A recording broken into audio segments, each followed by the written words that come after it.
গতকাল দুপুর থেকে লালগোলা ব্লকের অন্তর্গত উত্তর লতিবাপাড়া এলাকায় জল ঢুকতে শুরু করেছে। বন্যার কারণ কি জানেন? ফারাক্কার 108 টিকিট খুলে দেওয়া হয়েছে বিপদ সীমার জল থাকার কারণ। পদ্মা নদীর জলস্তর পেয়েছে, একটি একটি জল ঢুকছে এলাকায়। আতঙ্কে রয়েছেন কৃষকেরা।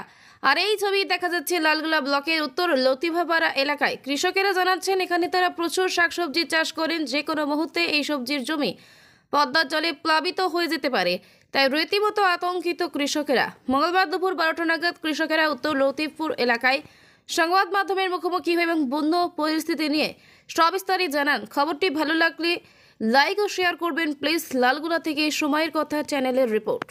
জমে থাকে আমার মানে কি জল কতটা বেড়েছে এলাকায়? জল এক বুক।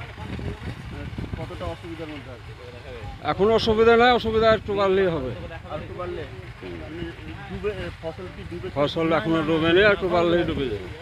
কিছু কিছু জায়গায় ডুবেছে। হ্যাঁ, কিছু যেগুলো নদীর তলায় ছিল সেগুলো হয়তো ডুবেছে। কি নাম আপনার? আমার নাম ইসরায়েল শেখ, এই জায়গার নাম? উত্তর লতিবের পাড়া। কালকে থেকে ঢুকছে। দিয়ে কি সমস্যার মধ্যে আছে? সমস্যা, পাশে জমি জায়গা সব সরবতি জমি, কপির জমি, সব ভালো জমি, ভালো ভালো চাষের জমি সব নষ্ট হওয়ার মুখে হয়ে আছে সব। এর থেকে জল বাড়লে সব জমির এসব ফসল পানি সব ক্ষতি হবে। মানে এখন চিন্তিত আছে। হ্যাঁ, এখন বিশাল চিন্তিত। এই আর মানে কালকে কখন পানিটা ঢুকেছে? কালকে বৈকাল থেকে ঢুকেছে। দিদিকের পানি খুব তোর জোরের ওপর ঢুকছিল। এখন তো দুই দিক সমান হয়ে গেছে, এখন পানিটা ফাঁপ ধরবে।